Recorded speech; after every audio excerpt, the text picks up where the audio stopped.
Meus nobres irmãos, muito bom dia. Estamos retornando ao nosso trabalho de divulgação dos ensinamentos do Evangelho de nosso Senhor Jesus Cristo e desta doutrina querida dos Espíritos. Como de costume, e com grata satisfação, agradecemos ao coração querido da nossa sagrada, soberana, Rainha da nossa vida, nossa Mãe Santíssima, pela oportunidade que mais uma vez ela nos concede de podermos realizar este trabalho, divulgando a luz dos ensinamentos de nosso Senhor Jesus Cristo. Hoje nós vamos realizar o nosso 8º capítulo do livro Jesus, o Cristo, não nasceu nem morreu neste planeta. Já tive a oportunidade de apresentar aos companheiros e mais uma vez coloco à disposição de todos e peço que os amigos que assistem este vídeo, a eles que já são em torno de 22, que divulguem, deem um like, inscrevam-se para que possamos continuar este nosso trabalho humilde, mas feito de coração. Muitos centros espíritas por este Brasil afora, muitas vezes têm a dificuldade de conseguir palestrantes para a realização das suas palestras nos dias de trabalho. E estes vídeos poderão perfeitamente substituir, caso haja a dificuldade de se adquirir, de se conseguir pessoas para fazerem a palestra em muitos centros espíritas humildes que existem por este Brasil afora. O título do nosso vídeo de hoje, nós vamos tratar de temas controversos dos evangelhos. E neste de hoje tem Deus, Criador.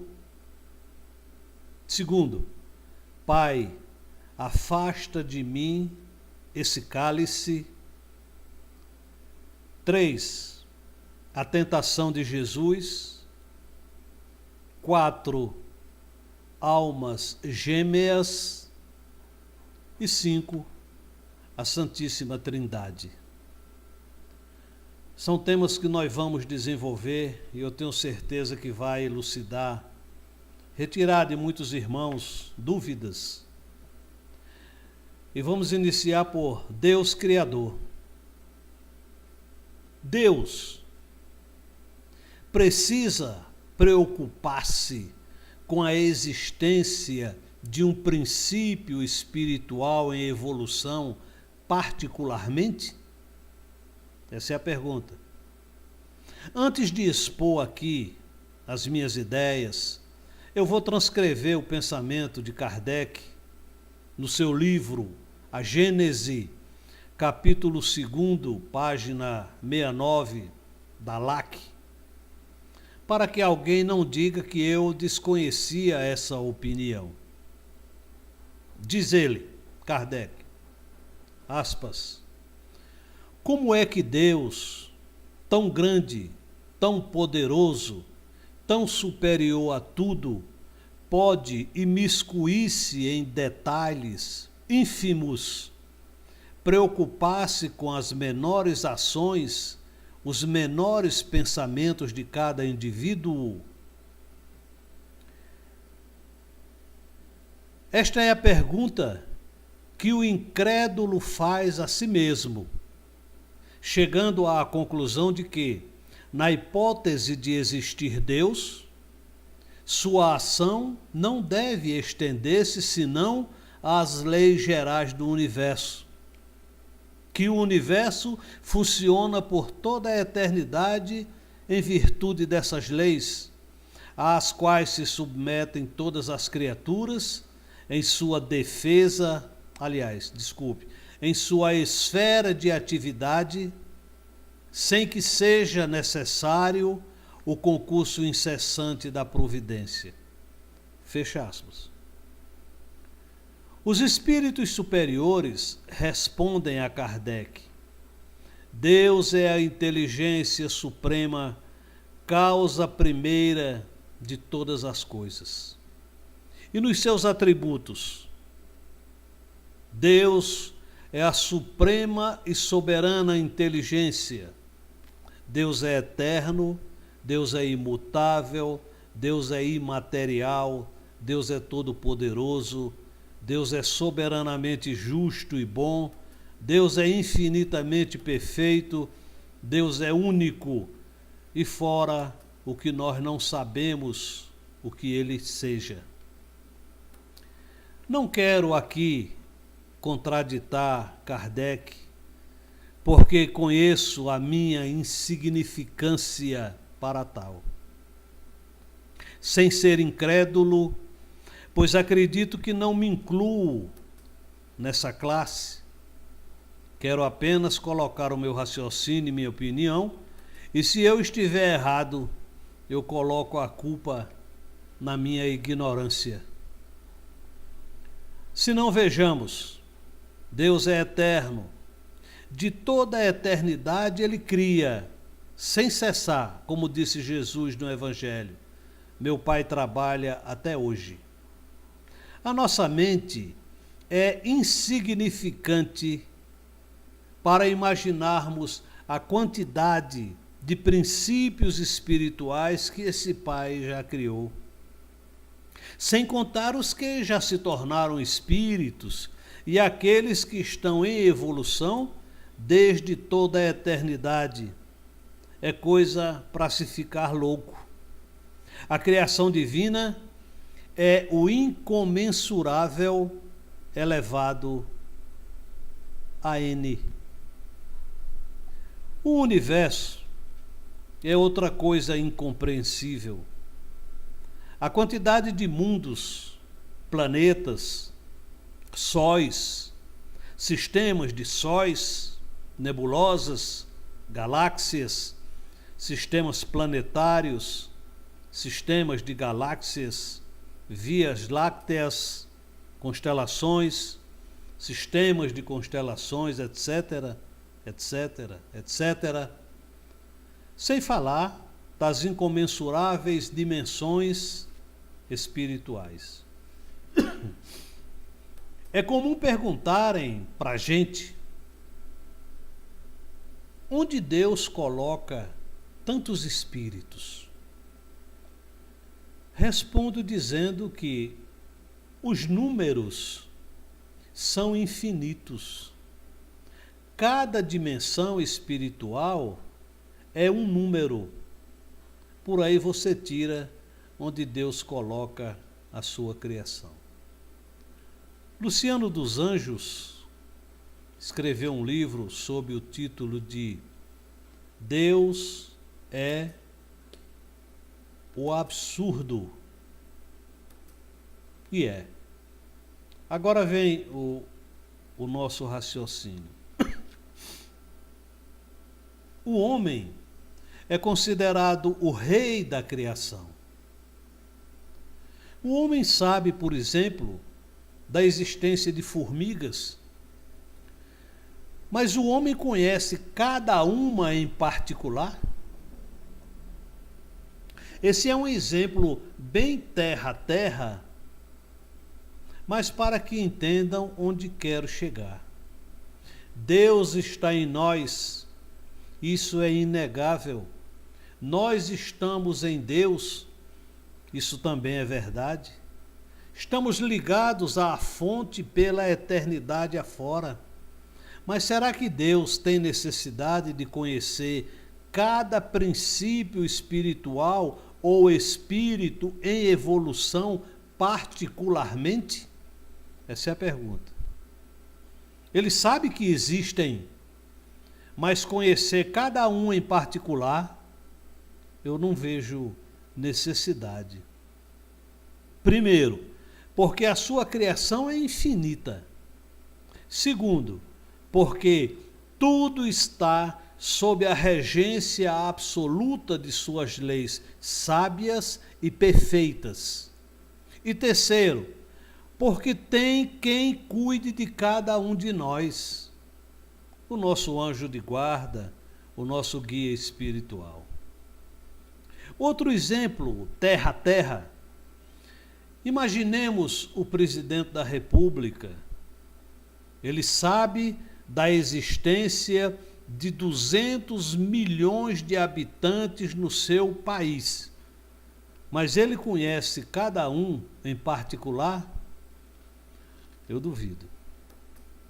Ele conhece aqueles que estão mais próximos dele, ou aqueles que chegam ao seu conhecimento. Assim é Deus. Acredito que Deus sabe e conhece a existência de toda a sua criação, mas não vejo necessidade de conhecer cada um individualmente, mesmo porque inúmeros nem individualidades são. Agora, à medida que o espírito evolui, se projeta no universo por evolução, aí sim chega ao conhecimento dele.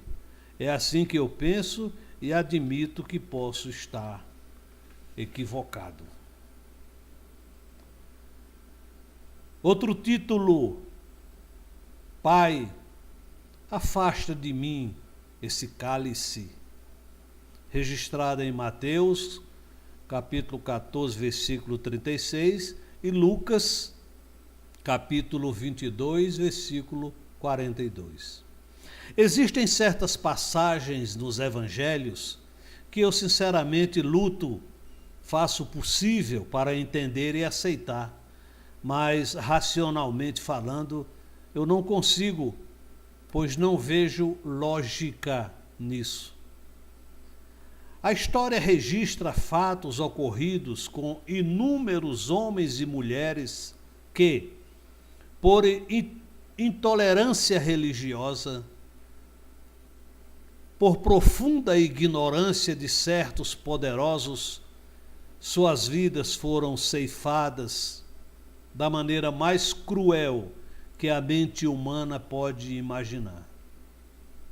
Só para dar alguns exemplos: João Batista, Tiago, Paulo de Tarso, Pedro, Estevão, Joana d'Arc, João Rus, Lucílio Vanini, Giordano Bruno, Jerônimo de Praga, Rami, etc. E tantos outros que lutaram e morreram por um ideal. Eles sabiam que se esse ato ignóbil chegasse a consumir a sua existência, estariam matando o seu corpo somático, mas o seu espírito continuaria inatingível, pois eles tinham gravados ou pirogravados na mente os ensinamentos do divino Nazareno, por quem dariam tantas vidas quantas fossem precisas, como deram. E sabiam que a maldade humana pode matar um corpo físico, jamais as ideias que defendiam.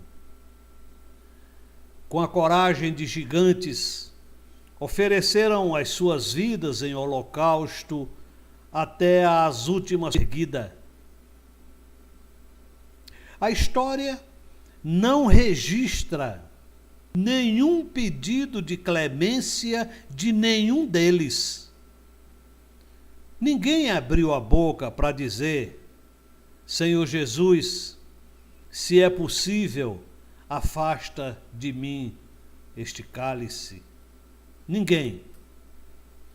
Porque Jesus, que veio para dar exemplo em tudo o que fez, e fez isso com divina galhardia, iria transmitir a sua de insegurança? Não acredito nisso.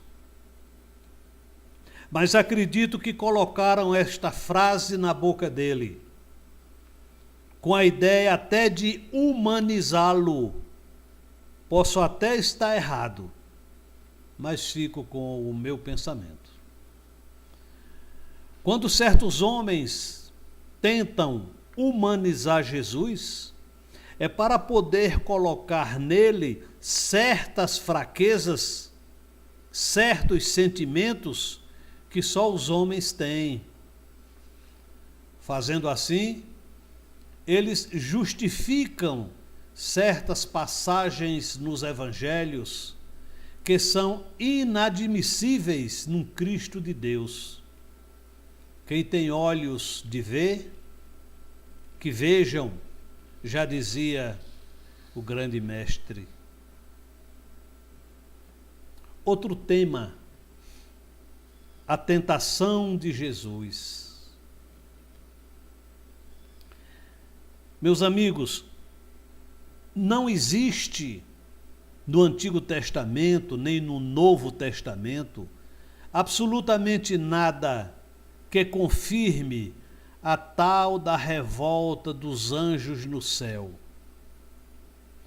Porque é desse suposto fato que começou a surgir essa ideia absurda de demônios, de inferno eterno, etc. Isso é coisa criada pela frágil ignorância humana. É com tristeza que nós, espíritas, vemos nossos irmãos católicos e evangélicos divinizarem tanto essa figura do demônio. Na Igreja Católica Apostólica Romana, é para, através do medo, dominarem a massa ignorante, além de servir para sustentar os seus falsos dogmas. Entre os evangélicos é usado o demônio, diabo, capeta, para arrecadarem a sua incalculável fortuna. É material de trabalho deles. Mal sabem eles que a existência desse ser criado por Deus vai de encontro, bate de frente com a bondade e a justiça divina. Pois, se demônio existir como um ser criado para o mal eternamente, Deus Todo-Poderoso não existe. Isto é de uma transparência tão gritante, de uma lógica incomparável, que não dá para entender como existem pessoas, muitas delas, gente de um cabedal cultural tremendo, como sacerdotes, que têm anos e anos de estudos, como evangélicos, muitos, que são pessoas de uma inteligência admirável, inúmeros com curso superior. Não dá para entender como essas pessoas defendem a existência desse abominável ser das trevas.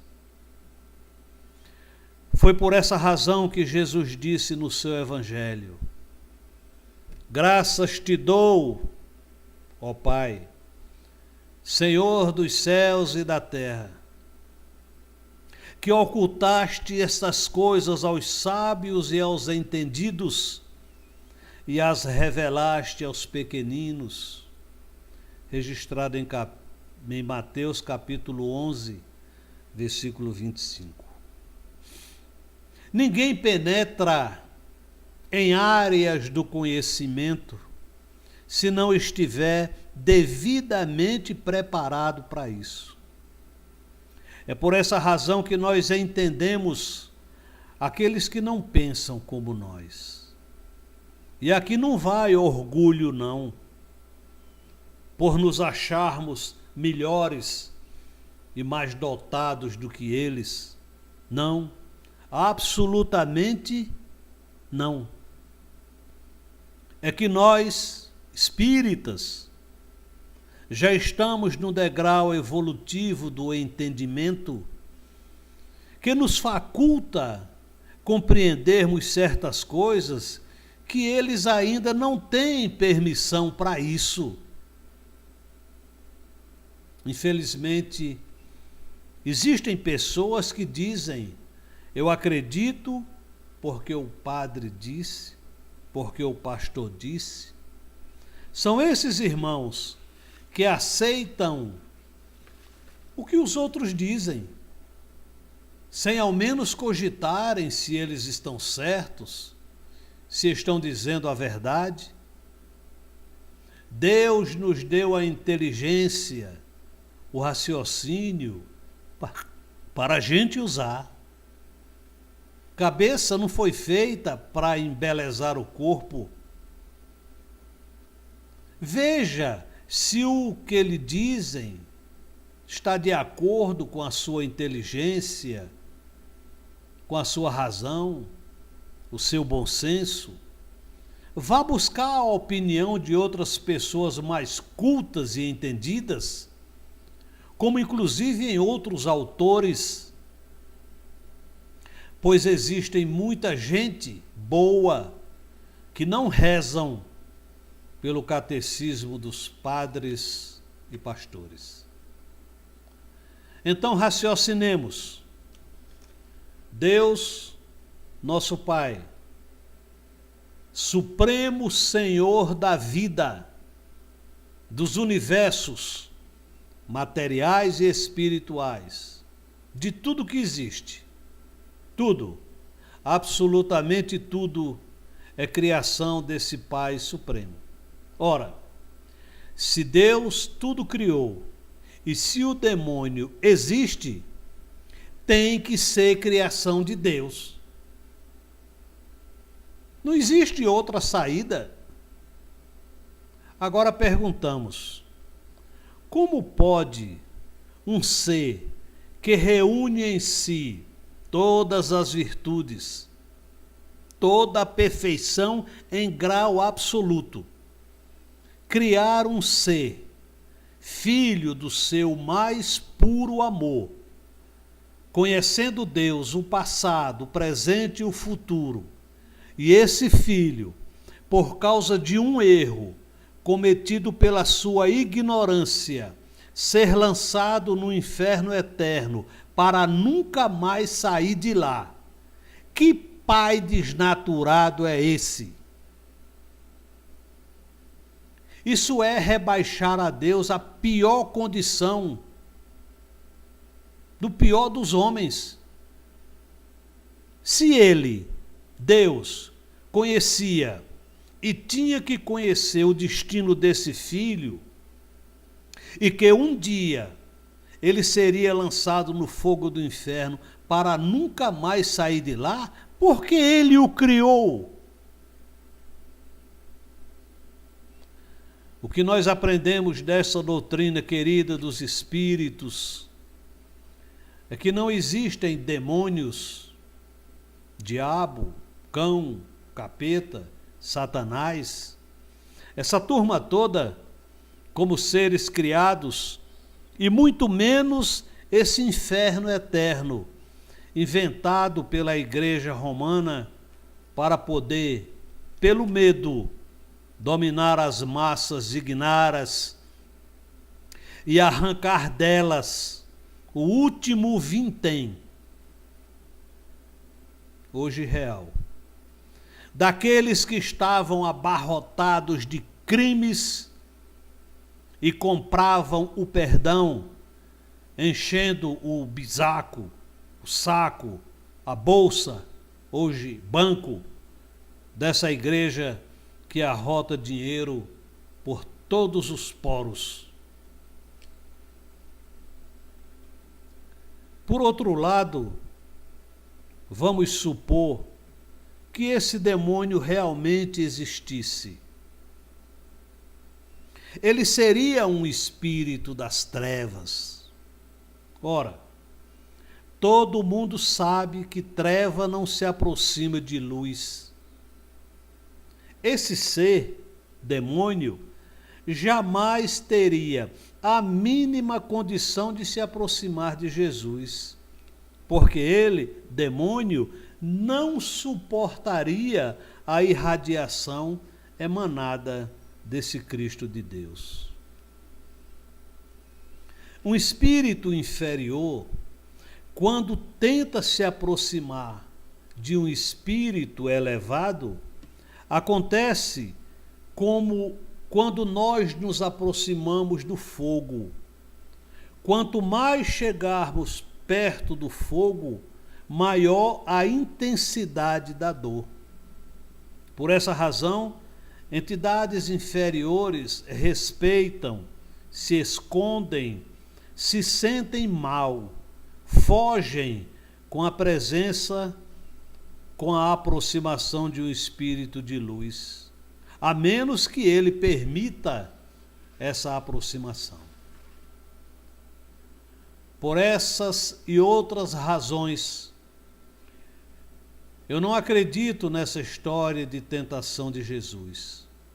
E como Kardec diz em A Gênese, capítulo 15, a tentação de Jesus é, pois, uma figura, e seria necessário ser cego para tomá-la ao pé da letra.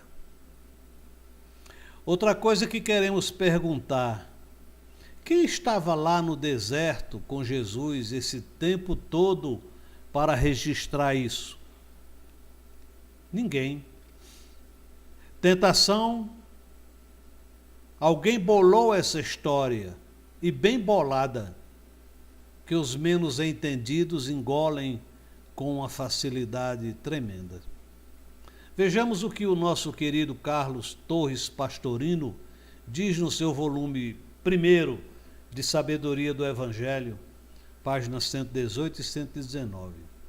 Satã ou Satanás, em hebraico, Satã, em aramaico, Sitená, significa o opositor, o antagonista, o adversário, ou seja, a pessoa que se opõe. 2. Diabo. Lançar, jogar, impelir. Tem o sentido de desunir, separar. E outros sentidos: intrigar, acusar, caluniar, opor-se, como também divisão, desunião, intriga, acusação, calúnia.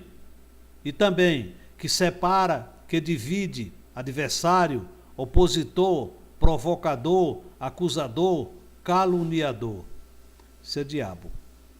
Tentador, experimentar, tentar, pôr à prova.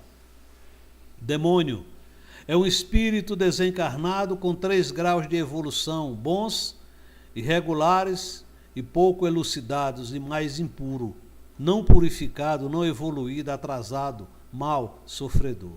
Portanto, meus ilustres irmãos, é necessário que estudemos os evangelhos de Jesus e essa doutrina iluminada dos espíritos, para que possamos aniquilar de uma vez por todas essas sombras, essas trevas que não nos permitem ver a luz. E somente o estudo poderá fazer isso em nosso benefício e daqueles que nos rodeiam. Outro tema almas gêmeas.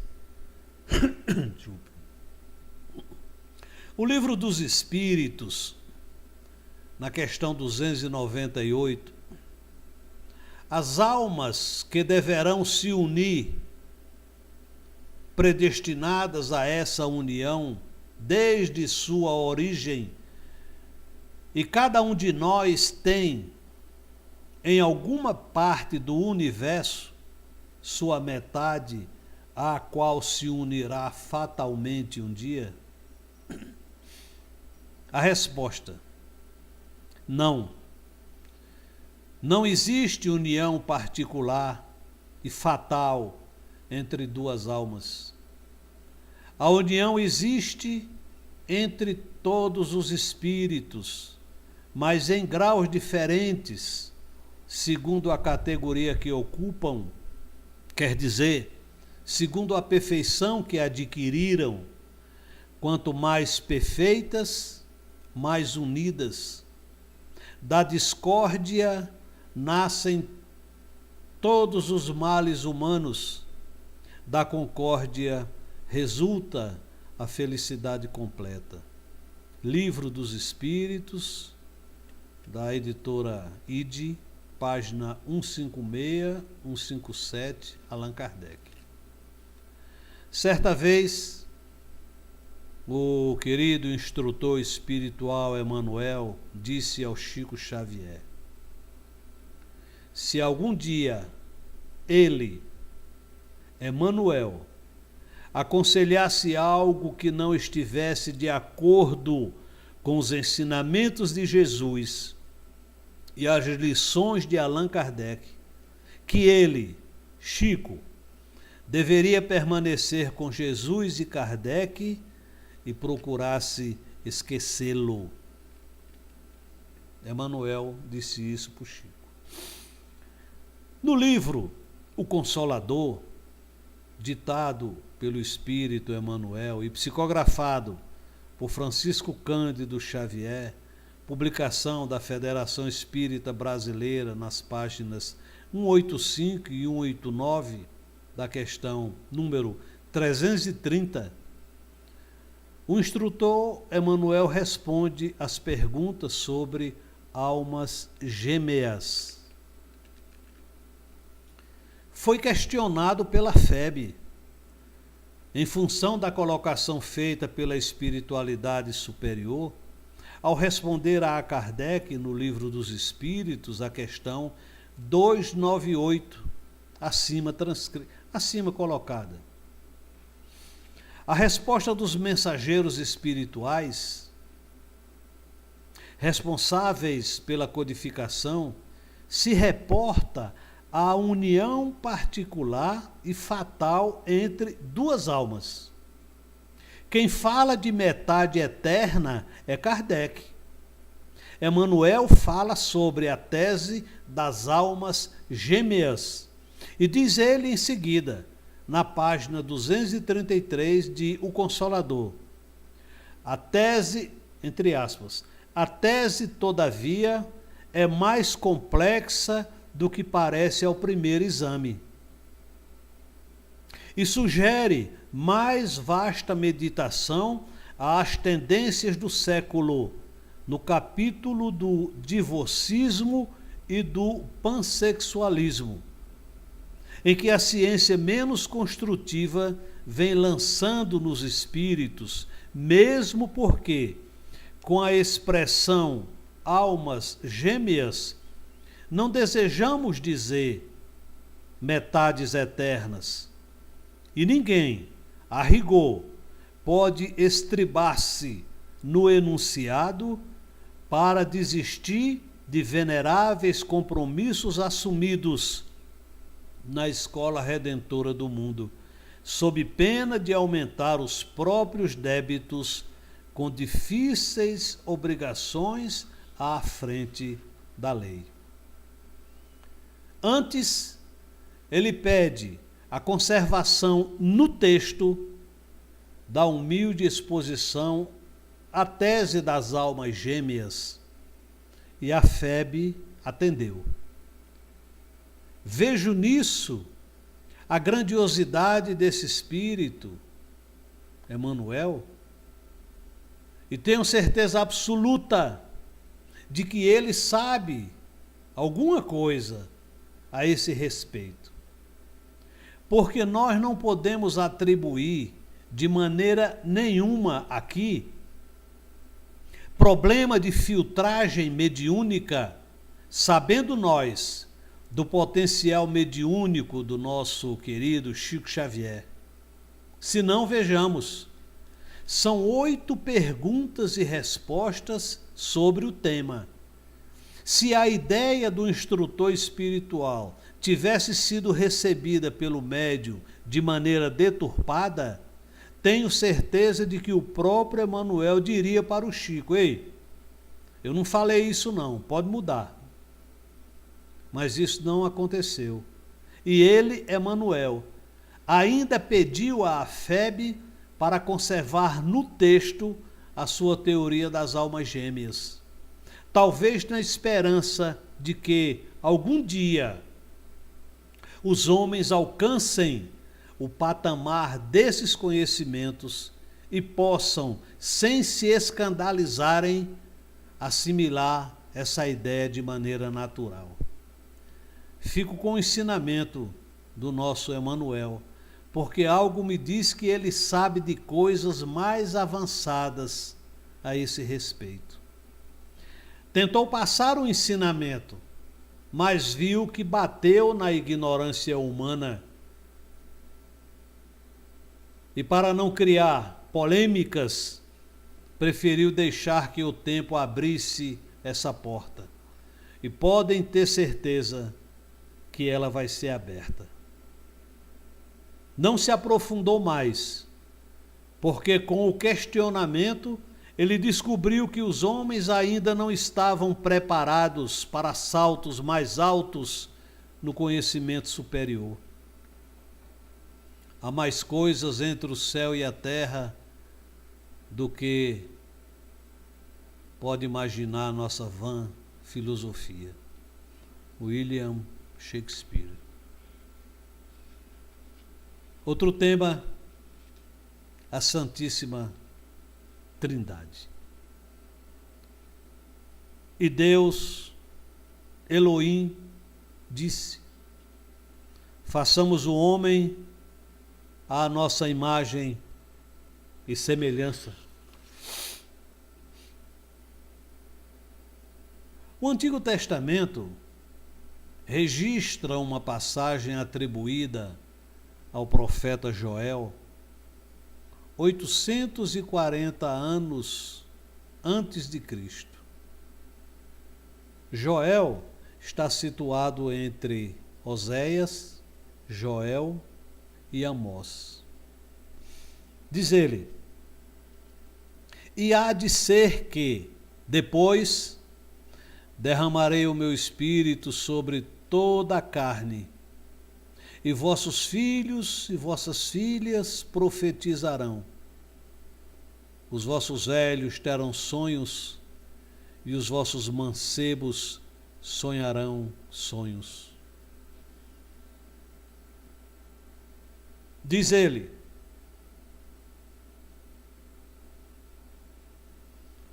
houve uma reunião no cenáculo, onde estavam quase 120 pessoas, entre apóstolos, discípulos e a grande Maria de Nazaré.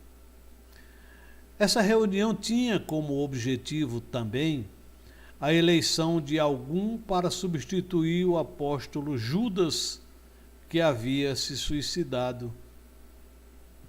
E para o lugar de Judas foi escolhido Matias. Durante essa reunião, ocorreram fenômenos, entre os quais apareceram sobre a cabeça das pessoas presentes umas luzes que chamaram de línguas de fogo. Isso aconteceu 50 dias após a ressurreição.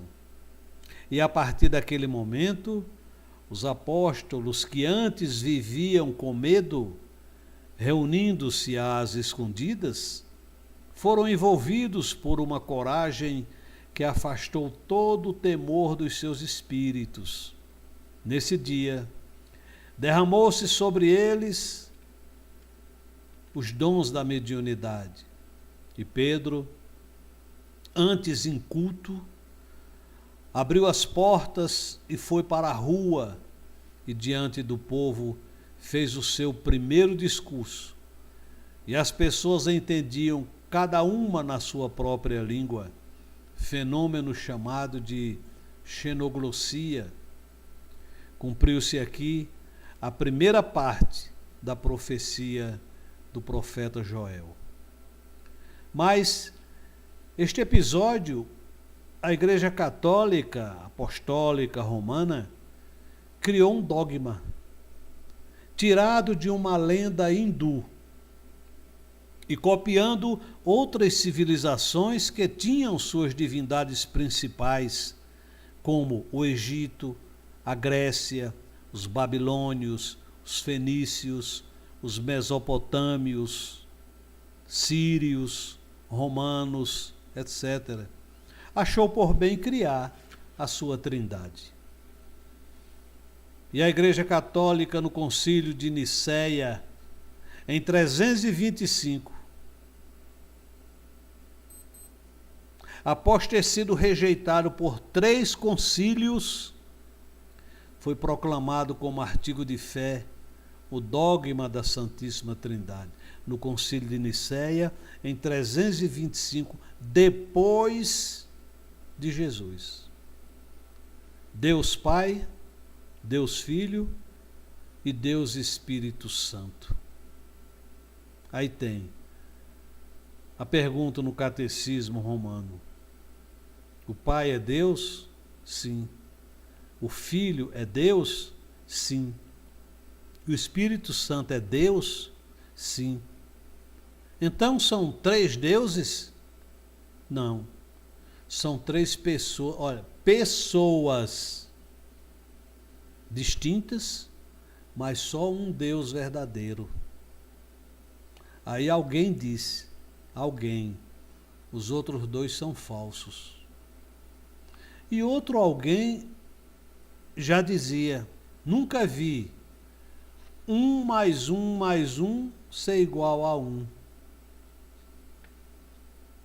Diz a Igreja que ali realizou-se a promessa de Jesus quando disse: se me amais, guardai os meus mandamentos, e eu rogarei ao Pai, e ele vos dará outro Consolador, que ficará convosco eternamente, o Espírito de verdade, a quem o mundo não pode receber, porque não o vê nem o conhece. Mas vós o conhecereis, porque ele ficará convosco e estará em vós. Mas o Consolador, que é o Espírito Santo, aqui tem o dedo da Igreja, a quem o Pai enviará em meu nome, vos ensinará todas as coisas e vos fará lembrar de tudo que vos tenho dito. Registrado em João capítulo 19, versículo 15 a 17. Ao dizer isso, o mestre tinha consciência de que a humanidade de então não tinha a menor condição de entender os seus ensinamentos. Como é que 50 dias depois já estava em condições de compreendê-lo? É uma pergunta simples, mas profunda e que tem o poder de destruir o argumento dogma da Santa Madre Igreja Católica Apostólica Romana e dos seus filhos prediletos, filhos de suas entranhas, os evangélicos das inúmeras igrejas reformadas. Quando Jesus fala na citação acima, mas o Consolador, que é o Espírito Santo, ele, Jesus, não se referia à Trindade, dogma criado, inventado pela Igreja Romana 325 anos depois de Cristo, no Concílio de Nicéia. Esse Espírito Santo significa, como nos originais, ao Paráclito, ao Espírito guardião, a um Espírito bom. Observem esse exemplo. O Evangelho de Lucas, capítulo 1, versículo 15, ele diz: e ele, João Batista, será grande diante do Senhor, não beberá vinho, nem bebida fermentada, e será cheio de um Espírito Santo, desde o seio de sua mãe. Os amigos que nos ouvem, procurem no Novo Testamento qual a parte onde Jesus fala desse Deus Pai, Deus Filho e Deus Espírito Santo, constituindo essa Santíssima Trindade. E se isso fosse verdade, eu tenho absoluta certeza de que ele jamais deixaria de nos falar sobre isso. No entanto, nenhum evangelista atribui a Jesus um ensinamento desses. Trindade nas civilizações antigas. Exemplo: os egípcios, eles tinham Amon, Osíris, Ísis. Na Babilônia, Anu, Enlil, Ea. Na Índia, Brahma, Shiva, Vishnu. Na Grécia, Zeus, Afrodite, Febo. Na Escandinávia, Odin, Thor, Frey.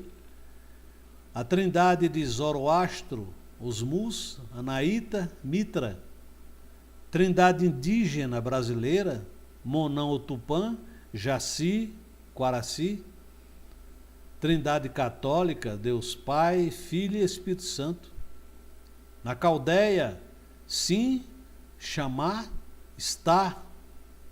Trindade romana, Júpiter, Vênus, Apolo. E a trindade africana, Zambi, Oxalá e Fá. Essa relação está no livro As Sete Forças da Umbanda, de Maria Helena Farella, editora Eco, página 26 e 27. A respeito da Santíssima Trindade, os teólogos católicos procuram fazer uma distinção entre Jesus homem e Jesus Deus. Distinção sutilíssima que a Bíblia não faz. Dizem que, como homem, Jesus era inferior a Deus, mas que em espírito é igual a Deus, como integrante da Santíssima Trindade. Mas as declarações do Cristo feitas à Madalena depois da ressurreição, como se vê em João capítulo 20, versículo 17, desmentem essa interpretação sofística, porque aí Jesus era espírito e ainda chamava os apóstolos de irmãos e a Deus de Pai, frisando bem: eu subo para o meu Pai e vosso Pai, para o meu Deus e vosso Deus. Registrado em Reformador da FEB, novembro de 1954, página 252. Nós somos deuses. Salmo 82, 26. Isaías, capítulo 41, 23. E João, capítulo 10, 33 e 36. Em formação, somos deuses em formação e evolução, pois gozamos de imortalidade e, como Jesus, somos filhos de Deus. Algum dia, quando atingirmos a perfeição sideral, seremos consumidos na unidade. Ficamos por aqui, na certeza de que muita coisa conseguimos passar aos nossos irmãos. Eu agradeço e peço ao coração querido de Nossa Mãe Santíssima que abençoe cada um de vocês e que, se Deus quiser, muito em breve estaremos continuando com o nosso estudo desta doutrina maravilhosa dos Espíritos. Sejam felizes, meus irmãos.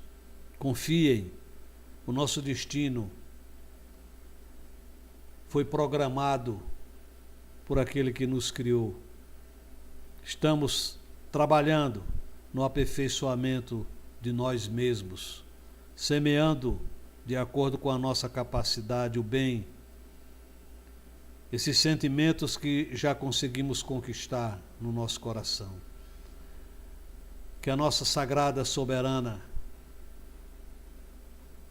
continue brilhando no coração de cada um de vocês. Sejam felizes. Não esqueçam jamais, nós somos luz, somos filhos da luz. E para essa mesma luz, nós haveremos de retornar, porque as estrelas é herança de Deus para cada um dos seus filhos. Sejam felizes. Graças a Deus. Que assim seja.